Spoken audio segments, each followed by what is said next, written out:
Support for Radio Friends comes from OsteoStrong. Improvements in bone density, strength, and power can be achieved by weekly 5-minute no-sweat sessions on their 4-Spectrum machines.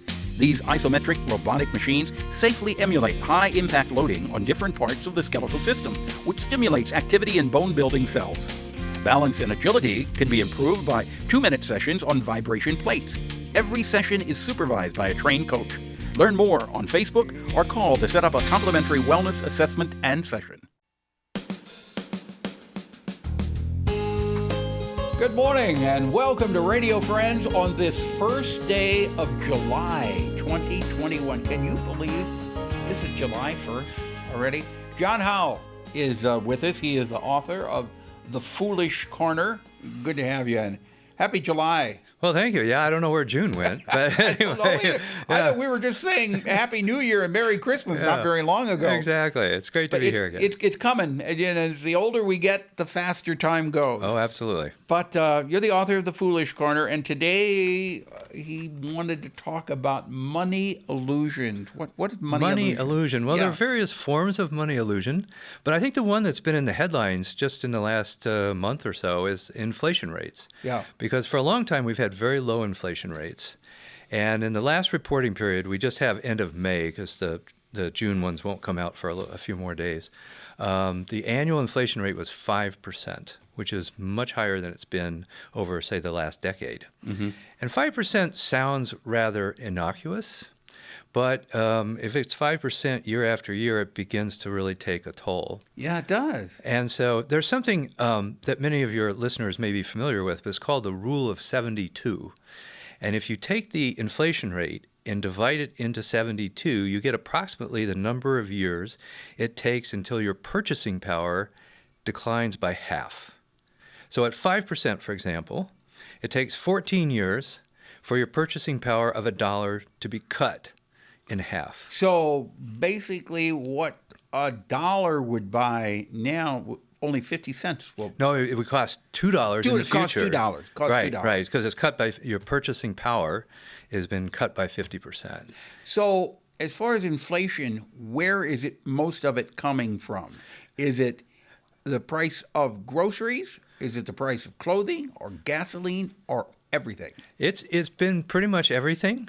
The sources of inflation in the pandemic, we've seen, for example, lumber triple in price. Yes. As there have been some supply restrictions, but have been a lot of do-it-yourselfers who have been buying lumber. You know, I didn't realize that till I went to the hardware store to buy some 2x4s because I was making a little bridge over a small gully, a trail that I was building. And all I needed was just a small amount of lumber, but I came out with a much larger bill than I originally thought. Again, it's about tripled. It's coming down. It's been coming down a little bit, but it's still very much more expensive than it was before the pandemic. So something like, and another interesting case is, speaking of wood, though, I have an interesting story, I think. And that is, I have a friend who wholesales cigars, and he's having a hard time selling them because his customers can't get humidors, which are made of wood. There's a wood shortage. Well, now, wasn't the reason, one reason that lumber prices went up so was because of the pandemic and people were not working. And I think they were working on their homes and building decks and stuff like that. Yeah, and there was a shortage of lumber. Yeah, Right. there was a shortage of lumber and an increase in demand for it as well. Okay, what about food prices? Food prices are extremely volatile, but they're coming up. I mean, they're certainly food prices of almost everything have come up in the last 6 months or so. Yeah. So when you think about it, it's 5% this year. If it goes up another 5% next year, within 2 years, that's 10% inflation rate. Yeah. How do we keep up with it? That is a good question because in recent months, for example, at least as a whole, wages have not kept up with inflation. I mean, one way we might hope to keep up with it is our salaries or our wages would increase proportionately, but that's not been the case in the last 6 months here in the U.S. And people who are living on fixed incomes are particularly hard hit with this because you got no say in it. Your income is the same, but prices are going up. Yeah, absolutely. So it is a problem for people on fixed income. And in some cases, the inflation rate that's reported may actually underrepresent how their expenses. Exactly. Because then seniors are caught there in the middle because they may have more medical expenses. Yep. As far as medical expenses, more for medicine, and you got to pay for that. And then it comes the choice. Well, what do? Do I get medicine, or do I pay my my food bills? Yeah, and that's a really tough choice. Now, when the money illusion, where does this come in? Well, here? the illusion is that people see, for example, their salary increasing at 3% a year, but if inflation's going at 5% a year, they're actually worse off at the end of that year because their salary is not kept up with the price increase. But most people don't really recognize. The illusion is they think, oh, I'm making more at the end of this year than I did at the beginning of the year. They focus on the 3%, not on the purchasing power of their salary, which has actually declined. So we're kind of living in a little bit of a dream world there. Yes. Is that bad, though? Is it realistically? Yeah, I guess it is bad, but mentally, is it bad? I mean, you think, well, all right, we can get by this way.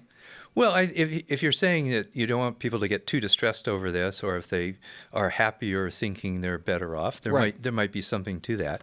But at the same time, having a clear understanding of your purchasing power, which is really what inflation's about, probably leads you in the long run to make better decisions. Mm-hmm. Yeah. And perhaps learning to save a little bit more. That's another thing that I was reading a rather depressing story a couple of days ago about so many Americans really are not prepared for retirement because we're not saving enough. Right. We have not put enough away. The important thing to do is, if you're listening to us or watching right now and you're young, Grace and Jeb, if you're young, it's important to try to save as much money as you can starting early. Absolutely. Because older age comes up a lot faster than you think it does. You know, I remember when I started at KOMU, I was 23 years old, 24 years old, and 75 now. And I had no idea that 75 was going to come so quick. And I was fortunate that I was able to start saving, not as early as I should have, but I did start saving, and it makes all the difference in the world. It's huge, you know. Yeah. Just a brief mention. Another thing that's up a lot is car prices, and that's a supply problem with computer chips being short. Yeah. And it's also a supply problem in that the rental car companies sold off their fleets. Don't start about the rental car stuff. Yeah. They're so rare. Oh my goodness. $200-300 a day in Hawaii. That's ridiculous. Yep. The book is called The Foolish Corner. If you would like to have it, how can they pick it up? It's on Amazon, both in ebook form as well as print form. Okay, John Howe, thank you so much. Always a pleasure having you. Please come back again. Be happy to do so. All right. Thanks, Paul. We're out of time. Something you'd like to hear or see, drop me an email, pepperp@missouri.edu. Have yourself a nice day.